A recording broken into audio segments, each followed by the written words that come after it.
स्वागत है आप सभी का फिजिक्स वर्ल्ड यूट्यूब चैनल में।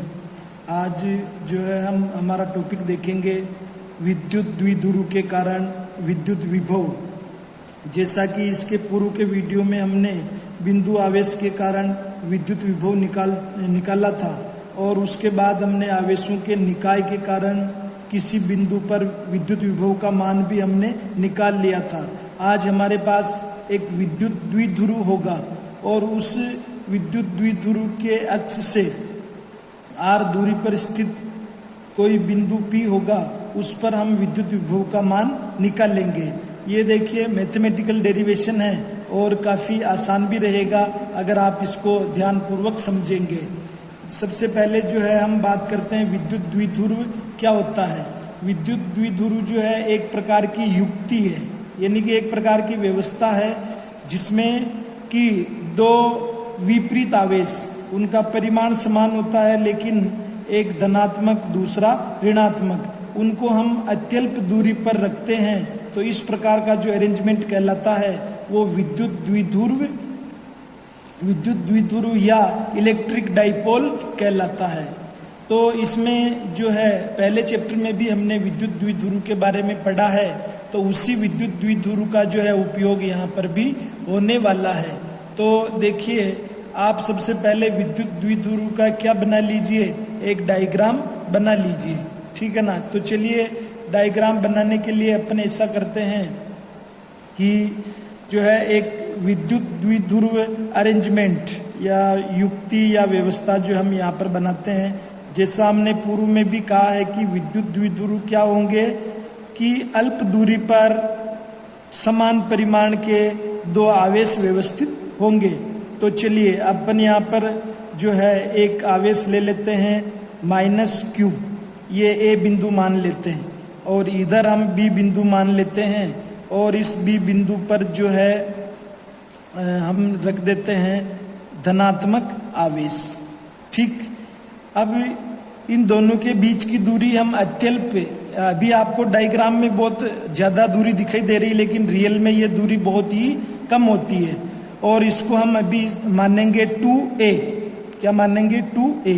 तो अब यहाँ पर मैं कोई मध्य बिंदु ले लेता हूँ जिसको मैं नाम दे देता हूँ O, जिसको जो है मैंने नाम दिया O।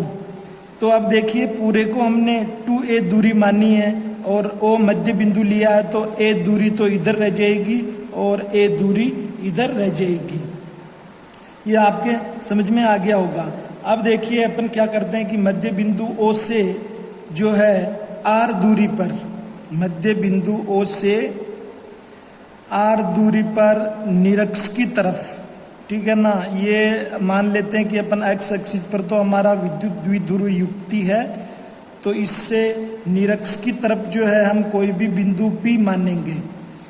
यहाँ पर हम बिंदु P मानेंगे। अब ऐसा करिए कि बिंदु P को जो है हम A से मिला देते हैं।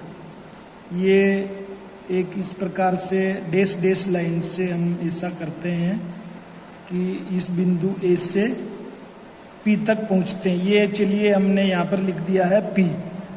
अब जो है -q आवेश की बिंदु P से जो दूरी है उसको मैं r1 मान लेता हूँ और ऐसे ही हम क्या करते हैं +q वाले आवेश को भी बिंदु P से मिलाएं। तो देखिए मैं कुछ इस प्रकार इसको मिलाता हूँ। ये भी अपन जो है डैश डैश लाइन से ही मिलाएंगे, ये डैश डैश लाइन से कुछ ऐसे मिला देंगे। आप स्केल की सहायता से जो है अच्छे तरीके से मिला दीजिए। इसको जो है हम r2 मान लेते हैं और हमने कहा कि O से बिंदु P कितना दूर स्थित है, तो ये हमने यहाँ पर लिख दिया है r दूरी पर, ठीक। ये जो आपने काम किया है इसको यहाँ पर हम जो वर्णन यहाँ पर कर देते हैं बहुत ही कम शब्दों में, ठीक है। तो देखिए माना कि AB एक विद्युत द्विध्रुव युक्ति है या व्यवस्था है। इसके A सिरे पर प्लस क्यू आवेश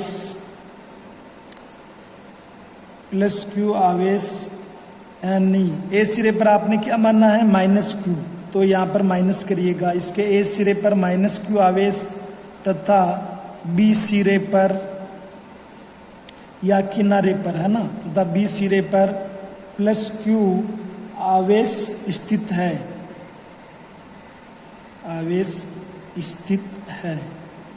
इनके मध्य की दूरी 2a है, ठीक है ना। इसके केंद्र O से R दूरी पर स्थित बिंदु P पर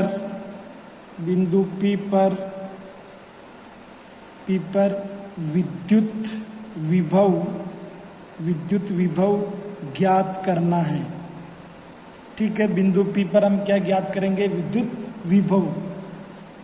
अब एक चीज मैं आपको यहाँ पर और बताना चाहूँगा कि ये जो हमने बिंदु P लिया है R दूरी पर, ये विद्युत द्विध्रुव की जो X रेखा है, ये जिस पर हमने विद्युत द्विध्रुव रखा है, उससे जो है थीटा डिग्री एंगल कोण बना रहा है। तो इसको भी हम यहाँ पर नोट कर लेते हैं। जबकि रेखा OP द्वारा विद्युत द्विध्रुव की अक्ष के साथ बनाया गया कोण थीटा है। इनसे पूर्व के वीडियो में हम देख चुके हैं कि कोई भी हमारे पास जो है बिंदु आवेश हम लेते हैं और उससे किसी R दूरी पर स्थित बिंदु P पर विभव ज्ञात करना है, तो वो हमें कितना मिलता है, KQ/R। ये हम पूर्व के वीडियो में समझ चुके हैं। इसके अलावा एक चीज और समझे हैं कि अगर हमारे पास माइनस का आवेश है तो हमें विभव भी माइनस का मिलेगा, और धनात्मक आवेश है तो हमें विभव भी धनात्मक मिलेगा। ये सब हम पूर्व के वीडियो में क्लियर कर चुके हैं। तो चलिए अब अपन लिखते हैं, माइनस क्यू आवेश के कारण बिंदु P पर विद्युत विभव, इसको मैं ऐसा करता हूँ, विभव को V से लिखेंगे, पर माइनस आवेश के कारण है तो यहाँ पर विभव जो है माइनस आवेश के कारण हमें कितना प्राप्त होगा कि जो है KQ, और दूरी कितनी है भाई, R1, तो ये R1, परंतु माइनस आवेश के कारण है तो यहाँ पर किसका चिन्ह आएगा, माइनस का। इसको मान लीजिए समीकरण 1, ठीक। अब चलिए प्लस क्यू आवेश के लिए लिखिए, प्लस क्यू आवेश के कारण बिंदु P पर विद्युत विभव, ठीक। तो अब यहाँ पे क्या होगा कि यहाँ पर विभव जो है प्लस आवेश के कारण है, तो वहाँ हम लिखेंगे KQ और R2 क्यों, डायग्राम में देखिए हमने जो है प्लस क्यू आवेश से जो है दूरी R2 मानी है। इनको हमने यहाँ पर लिखा नहीं है, ये डायग्राम से ही स्पष्ट है। तो इससे हम क्या मानेंगे, समीकरण 2, और यहाँ पर धनात्मक चिन्ह ही रहेगा क्योंकि धनात्मक आवेश के कारण जो है हमें ये विभव मिल रहा है। अब देखिए बिंदु P पर आप कुल विभव निकालेंगे, बिंदु P पर कुल विभव जब अपन निकालेंगे V, तो क्या होगा कि प्लस के कारण विभव कितना है और माइनस के कारण विभव कितना है, और उनका हम योग कर लेंगे। चलिए समीकरण 1 और 2 की सहायता हम यहाँ पर लेंगे, समीकरण 1 और 2 की सहायता हम यहाँ पर लेंगे और जो है मान यहाँ पर रखेंगे। प्लस वाला मान हम पहले लिख रहे हैं ताकि गणना में सुविधा रहेगी। यहाँ पर प्लस का चिन्ह है और अंदर कोष्टक बना करके माइनस KQ/R1, ठीक। सोल्व कर लीजिए, KQ/R2 माइनस KQ/R1। देखिए यहाँ से कुछ कॉमन दिखाई दे रहा आपको, KQ कॉमन दिखाई दे रहा, तो अंदर रह जाएगा 1/R2 माइनस 1/R1, ठीक। और आगे सोल्व कर लीजिए, ये हमने सोल्व किया, यहाँ पर R1 R2 को एलसीएम ले लिया तो R1 माइनस R2, ये हमारे पास बिंदु P पर विभव आ गया। चलिए इसको हम समीकरण 3 मान लेते हैं।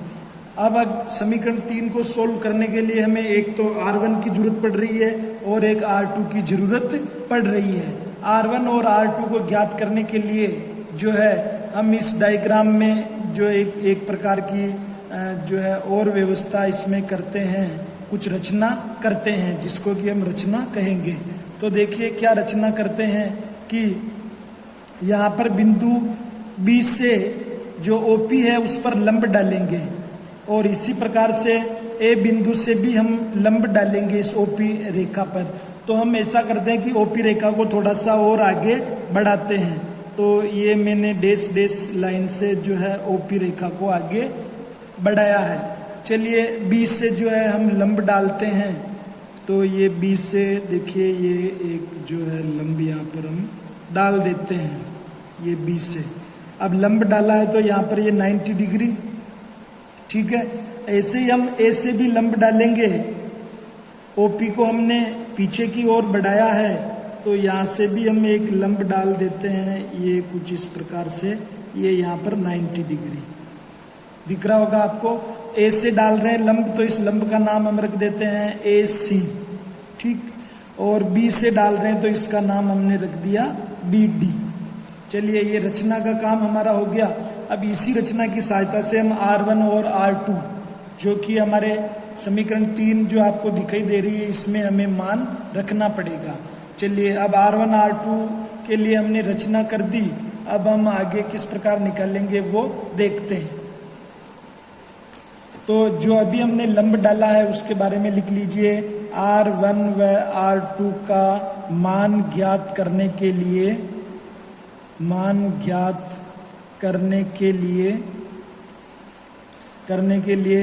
A व B से रेखा OP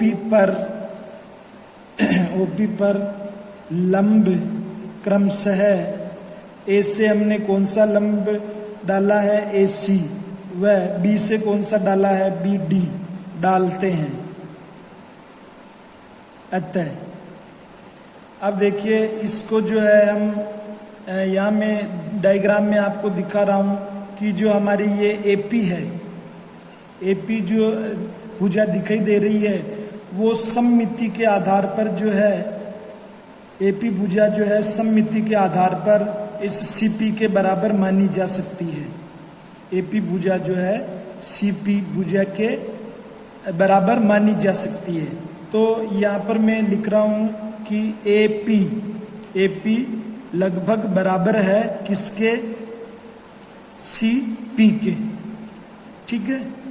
अब यहाँ से आप देखिए AP का मान तो हमारे पास R1 है, AP का मान तो क्या है R1, और CP को आप डायग्राम में देखिए, ये CP जो हमें दिखाई दे रही है उसको हम ऐसे मान सकते हैं कि CO है ना, CO वाला जो भाग हमने बढ़ाया था और O से लगा करके P का भाग। तो मैं CP को ऐसे लिख पाऊंगा, CP को मैं किस प्रकार लिखूंगा कि OC प्लस OP। अब देखिए डायग्राम में OC का मान तो हमारे पास जो है अभी नहीं है OC का मान तो, लेकिन OP का मान हमें जरूर दिखाई दे रहा है कि OP का मान कितना है, स्मॉल r है। OP का मान कितना है, स्मॉल r। तो स्मॉल r को मैंने पहले लिख दिया और OC को बाद में लिख दिया। ऐसा लिखने का कारण है कि हम यहाँ पर जो कैलकुलेशन करेंगे उसमें जो है सुविधा रहेगी। अब देखिए आप OC निकाल लेते हैं, ठीक है ना, OC भी निकाल लेते हैं अपन यहाँ पर। तो उसके लिए हमें समकोण त्रिभुज देखना पड़ेगा, परंतु समकोण त्रिभुज कौन सा लेंगे, ये देखिए हमारे पास समकोण त्रिभुज दिखाई देगा ACO, समकोण त्रिभुज ACO में, ठीक है। कोस थीटा लेते हैं यहाँ पर, ये लीजिए कोस थीटा। अब देखिए थीटा कहाँ से होगा, कि ये सम्मुख कोण जो होगा ये भी हमें बराबर कोण देगा। इधर थीटा है तो यहाँ भी थीटा। तो हम अनुपात निकालते हैं कोस के लिए। कोस के लिए आपको ध्यान में है आधार बटा कर्ण होता है। आधार बटा कर्ण होता है। क्या होता है? कोस थीटा बराबर आधार बटा कर्ण। आधार भुजा और कर्ण भुजा। तो अब देखिए इस डायग्राम में यहाँ पर आपको कर्ण कौन सा होगा, तो कर्ण के लिए जो है हमें परेशान होने की बिल्कुल जरूरत नहीं है। 90 डिग्री के सामने की जो भुजा होती है वो हमारी कर्ण होती है, ठीक। और आधार चाहिए तो थीटा के सामने की भुजा हमारे पास लंब और बची हुई भुजा क्या हो जाएगी? आधार हो जाएगी।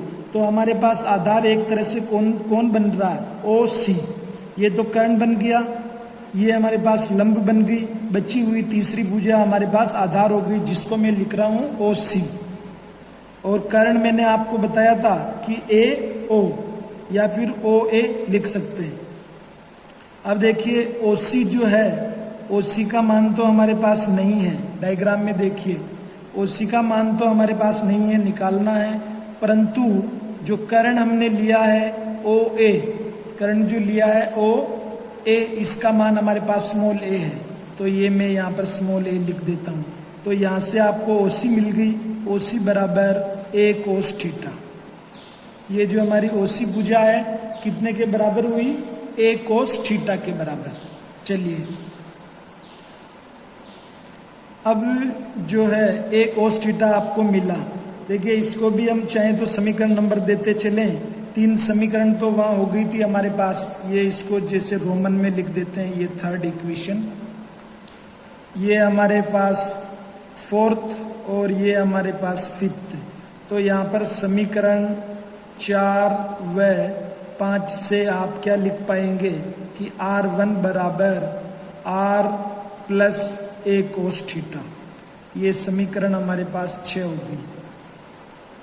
आगे ना समझ में? चलिए ऐसे ही हम जो है सममिति, ये हमने किसके आधार पर लिखा है? सममिति से, सिमेट्री से हमने ये देखा है। ऐसी सिमेट्री हम जो है R2 के साथ भी देखेंगे, R2 ज्ञात करने के लिए। तो ऐसी सिमेट्री जो है R2 के लिए हम देखेंगे कि BP और ये BP भुजा और DP भुजा, ये भी सममिति से जो है हम बराबर लिख सकते हैं। तो हम यहाँ पर लिखेंगे इसी प्रकार कि हमारे पास जो है BP भुजा है, BP वो लगभग बराबर है DP के, ठीक साहब। BP का मान क्या है? डायग्राम में देखिए ये BP हमारे पास R2 देगी हमारे को, ये R2। और DP भुजा के लिए आप क्या लिख पाएंगे? ये स्मॉल r जो आपको दिखाई दे रहा है, ये तो पूरा O से लगा करके O से लगा करके P के बीच की जो है माप, मेजरमेंट है। O से P के बीच में, यूं नहीं है कि भाई D से P के बीच में R, ऐसा नहीं। ये O से लगा के P के मध्य की दूरी है। पूरी भुजा का माप स्मॉल r है।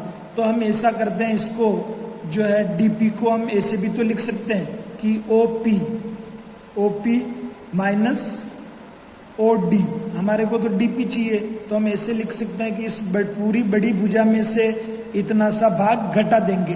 पूरी बड़ी भुजा में से इतना सा भाग घटा देंगे। देखिए मैं ऐसे ही लिख रहा हूँ DP को कि DP बराबर पूरी भुजा मेरे पास है OP, उसमें से मैं घटा देता हूँ, उसमें से जो है मैं OD घटा देता हूँ, ठीक है।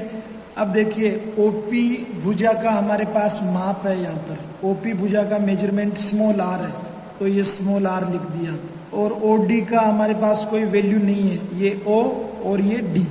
OD भुजा का कोई मेजरमेंट नहीं है, तो हम अभी कोस वाली जो अभी हमने निकाला था ना OC, वैसे के वैसे ही OD निकालते हैं। तो लिखना पड़ेगा परंतु समकोण त्रिभुज यहाँ पर कौन सा बनेगा? ये ऊपर वाले भाग में जो स्थित है ना। तो देखिए उसका जो नाम हम इस प्रकार से लिख सकते हैं कि BDO। तो ये समकोण त्रिभुज हमारे पास हो गया BDO में, ठीक है। ये जो डी पर 90 डिग्री बन रहा तो इसको हमने बीच में लिख दिया। ये एंगल का नाम लिखने का एक मेथड है। तो अब देखिए यहाँ पर कोस वाला अनुपाती लेंगे और उसमें लिखा जाएगा आधार बटे हुआ कर्ण।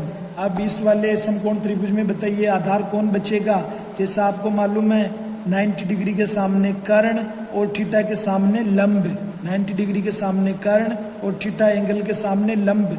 तो बची हुई भुजा हमारी आ गई OD, बची हुई भुजा हमारी आ गई OD जो कि हमें आधार देगी। और कर्ण जो है, कर्ण हमारे पास आ रहा है OB, कर्ण आ रहा है OB। चलिए OD तो हमें ज्ञात करनी है, परंतु जो हमारे पास कर्ण भुजा आ रही है OB वो हमें A मान दे रही है। अब यहाँ से आप जो है OD का मान आराम से निकाल सकते हैं, A cos थीटा आएगा। ये हमारे पास हो गई समीकरण। देखिए इसको जो है हम समीकरण 7 मान लेते हैं, ये समीकरण 7, ठीक है। तो इसको हम क्या मानेंगे, समीकरण 8 मानेंगे, समीकरण 8 मानेंगे। ये समीकरण 8 हो गई। अब समीकरण 7 व 8 से बस कुछ भी नहीं करना। समीकरण 7 के अंदर जो हमें 8 का मान रखना है तो हम लिख देंगे R2 बराबर R minus A cos theta. ये हमारे पास हो गई समीकरण 9। अब हम लगभग डेरिवेशन को कंप्लीट करने वाले ही हैं। ये इतना सा जो है मैथमेटिकल वर्क जो है आपको करना पड़ेगा। पहले ये वाला भाग जो है पूरी तरह से आपके समझ में आ गया होगा। सेम इसी प्रकार से हमने इस वाले भाग को भी हमने यहाँ पर क्लियर या समझा है, क्लियर किया है, ठीक है ना। ये इस प्रकार से। अब जो है हम वापस चलते हैं हमारी समीकरण 3 में।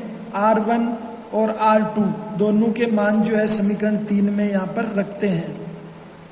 R1 व R2 के मान समीकरण 3 में रखने पर, समीकरण 3 में रखने पर, अब देखिए समीकरण 3 में जो है हम रखेंगे समीकरण 3 हमारा V बराबर KQ, R1 लिखा हुआ है। R1 का मान आपको दिखाई दे रहा समीकरण 6 से R plus A cos theta, फिर माइनस का चिन्ह लग रहा है और R2 लिखा हुआ, तो R2 का मान ये दिखाई दे रहा आपको माइनस R, माइनस की वजह से ये प्लस हो जाएगा A cos थीटा, R से R कैंसिल हो जाएगा। बटे हुए में देखिए कि R plus A cos theta और R minus A cos theta. आपको पता होगा कि हमने R को आगे क्यों रखा, ये इस कारण से रखा कि हमारे पास एक ये बीजीय सर्वसमीका हो जाएगी A plus B A minus B, है ना। A plus B A minus B बराबर क्या होता है A square minus B square. बीजीय सर्वसमीका जो हम कक्षा 9 में पढ़ते हैं उसका हम यहाँ पर अप्लाई करेंगे। तो V बराबर KQ, यहाँ पर क्या बच गया आपके पास 2A cos थीटा बटे हुआ A प्लस बी और A माइनस बी वाली जो सर्वसमीका है A plus B A minus B equal to A square minus B square. इसका जो हम यहाँ पर उपयोग करने वाले हैं तो क्या मिलेगा आपको कि R square minus A square cos square theta. समझ गए, यहाँ तक जो है आपको कोई परेशानी नहीं आएगी, सिंपल सी मैथमेटिक्स है। अब हम ऐसा लिख लेते हैं इसको कि जो है इसको ऐसा लिखा जाएगा KQ 2A कोस थीटा बटे हुआ R square minus A square cos square theta. इधर चल रहा हमारे पास विभव, ठीक। अब देखिए एक यहाँ पर हम थोड़ा सा अगर ध्यान देवें डायग्राम में भी कि जो हमारे पास जो है ये R है, O से लगा करके P के मध्य की दूरी, ये R बहुत बड़ा है किसकी तुलना में, जो हम देख रहे हैं A दूरी OB दूरी जो है ये, जिसको कि हमने A से लिखा है, वो दूरी इस OP दूरी से बहुत ही छोटी है। कारण क्या है कि विद्युत द्विध्रुव ऐसी व्यवस्था है कि आवेशों को हम बहुत ही अल्प दूरी में लिखते हैं, माइनस की धातु में अल्प दूरी पर रखते हैं। अब डायग्राम में आपको बड़ी दिखाई दे रही है, परंतु ये रियल में बहुत ही कम दूरी पर रखे रहते हैं दोनों आवेश। तो ऐसी स्थिति में ए दूरी तो बहुत कम हो जाएगी और ये आर जो डिस्टेंस है वो बहुत ज़्यादा हो जाएगी। तो इस आधार पर हम यहाँ पर लिख सकते हैं कि चूंकि मेरे पास ए जो है वो बहुत छोटा है, छोटा किसकी तुलना में, स्मॉल आर की तुलना में, तो मैं ऐसे लिख सकता हूँ कि भाई ये जो ए स्क्वायर है वो बहुत छोटा हो जाएगा किसकी तुलना में, आर स्क्वायर की तुलना में। अब तो वर्ग हो गया तो और भी छोटे हो जाएगा, क्योंकि ये बड़ी वैल्यू है तो इसका और मान बड़ा हो जाएगा। ये तो छोटी है तो इसके वर्ग से कुछ खास फर्क पड़ने वाला नहीं है। तो हम जो है ये चीज यहाँ पर लिख पाएंगे, ये जो आपको दिखाई दे रहा ना R square minus A cos square theta, ये दिखाई दे रहा है, इसको हम लगभग आर स्क्वायर ही लिख देंगे। क्या लिख देंगे, R square. A cos square theta को हम लगभग 0 के बराबर मान लेंगे, क्योंकि ए का मान बहुत ही छोटा है। तो देखिए जो ये नीचे वाली स्टेप आपको दिखाई दे रही है, इस पूरी की जगह हमें केवल आर स्क्वायर को ही रखना है और इसको क्या कर देना है, लगभग 0 के बराबर ही मान लेना है। तो देखिए ये समीकरण जो है क्या बन जाएगी आगे चलते ही। आगे आपको लिखा आएगा v बराबर के क्यू 2a कोस थीटा। अंश वाले भाग में कोई परिवर्तन नहीं है, लेकिन हर वाले भाग में आर स्क्वायर माइनस लगा के ए स्क्वायर कोस स्क्वायर थीटा जो लिखा हुआ था उसको हमने बिल्कुल ही किसके बराबर मान लिया है, उसको हमने लगभग 0 के बराबर मान लिया है। तो ये हमें जो है विभव मिला है, विभव v। अब देखिए थोड़ा सा यहाँ पर आप दिमाग लगाइए कि बिंदु आवेश के कारण जो हमें विभव मिला था, बिंदु आवेश के कारण विभव, इससे पूर्व के वीडियो में हम इनको पढ़ चुके हैं। बिंदु आवेश के कारण विभव जो हमें मिलता है वो मिलता है के क्यू अपॉन आर। तो यहाँ पर के क्यू अपॉन आर भी दिखाई दे रहा। ये विभव हमें किस कारण से मिला, ये विभव हमें मिला है विद्युत द्विध्रुव के कारण से। तो अब इन दोनों की तुलना कीजिए, क्या फर्क मिलता है, क्या फर्क पड़ता है आपको, बिंदु आवेश लेंगे या विद्युत द्विध्रुव लेंगे तो कितना फर्क पड़ेगा।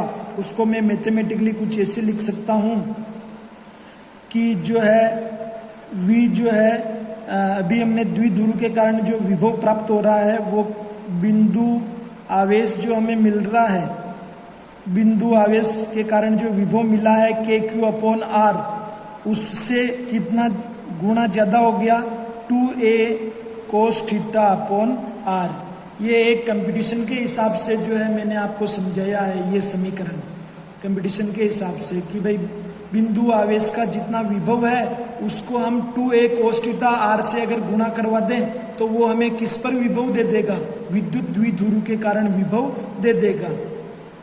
चलिए अब आप जैसा कि यहाँ से जानते हैं कि हमारे पास जो है विद्युत द्विध्रुव जो है उसको हम P से नोट करते हैं और उसका मान होता है Q2a, Q2a। तो यहाँ पर आपको दिखाई दे रहा है ये Q2a, इसकी जगह पर आप क्या लिख देंगे,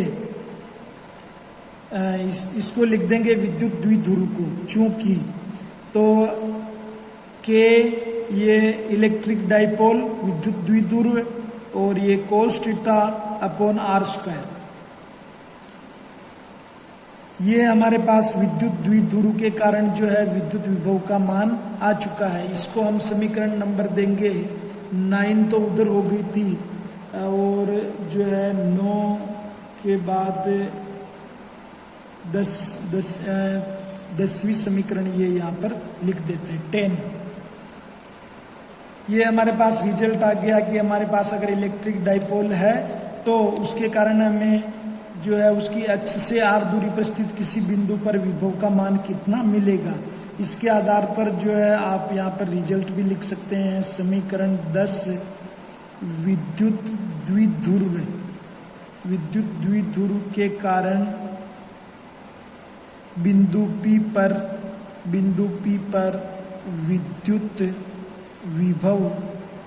विद्युत विभव का सूत्र है या मान हमें प्रदान करता है। इसके हम जल्दी से स्पेशल केसेस देख लेते हैं। ये पूरा डेरिवेशन हमारा कंप्लीट हो गया। अगर बोर्ड एग्जाम में आपसे पूछा जाए कि विद्युत द्विध्रुव के कारण जो है r दूरी पर स्थित किसी बिंदु पर विभव का मान कितना होगा, तो आपको यहाँ तक करना है। लेकिन इससे भी अगर मान लो आपसे विशेष स्थितियाँ भी पूछे तो आपको आगे लिखना है, वरना ये विशेष स्थितियाँ जो आपको न्यूमेरिकल प्रश्नों में काम देगी। पहली स्पेशल केस अपन देखते हैं कि जब बिंदु